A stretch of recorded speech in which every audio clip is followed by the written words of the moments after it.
The unofficial start to summer is just around the corner, and many people will be getting out on the water for Memorial Day weekend. But before you launch the boat, we want to make sure that you have fun, but you also stay safe. Absolutely. Let's welcome in Captain Peg Phillips, the Executive Director for the National Safe Boating Council, as we mark National Safe Boating Week.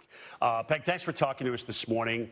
You've done this time and time again. I have to ask you, what is the #1 issue that you find with boaters that they're doing wrong in terms of safety? Yeah, good morning, Jim and Steph. Thanks so much for having me on. Yeah, we keep going back to this year after year, right? That #1 thing that boaters can do to stay safe on the water is wear your life jacket. And, you know, I'm in Florida right now. It's hot here. So that may be the reason people think, well, I'm not going to wear that.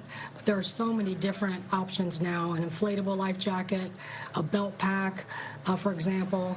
And I promise you, if you put that on, you'll forget you're even wearing it, but it's there if you need it. You definitely won't get hot. They're so sleek now. You know, people think back to those big, bulky orange ones that we're all kind of used to. Yeah, you can wear like the little vest that you blow up when you fall in the water. Yes, they can be very sleek now.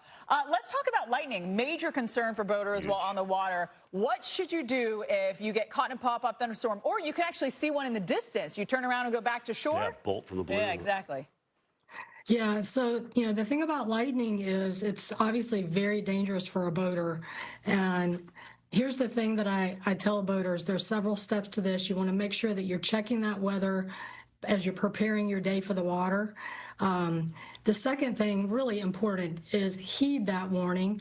Okay, so if you're checking the Weather Channel app, if you're watching the Weather Channel in the morning, like right now, it's a beautiful sunny day here in Clearwater, but we have 70% chance of a storm coming this afternoon. So heed that warning. Don't think, oh, this is my only day off. I'm going out on the water anyway. Bad decision. If you do get caught in a storm, you want to make sure that you're kind of the lowest thing on the water, right? So put your bimini top down, stay away from metal objects on the boat, get yourself low, and you can even hide up under a bridge maybe. I've done that. Even the pros get caught in bad weather sometimes. I've had to ride that out a few times under a bridge. Peg, do you think people stay out too long and they don't look at the warning signs, like these building, you know, thunderheads over the top? I mean, when you're the captain of that boat, it's your responsibility, correct? Absolutely, yeah. You know, pop-up storm can happen quickly, so not only checking that app, but just look around you.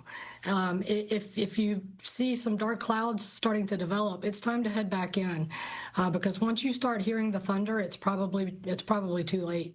Yeah. Okay, hurricane season's coming up June 1st. Let's talk about quickly, you know, before the storm, everyone knows bring your boats in, you know, take them up and everything. But what should boaters know for after a storm when venturing into the water? Yeah, and I've lived in coastal environments most of my life, lived through many hurricanes, and oftentimes we have very well-meaning boaters who think after a storm maybe they'll go out on the water to help clean up or do some search and rescues. That's not a good idea to interject yourself in that. Let the U.S. Coast Guard, let the local Marine Patrol units take care of those situations, and wait until they tell you it's safe to go back out on the water to do so.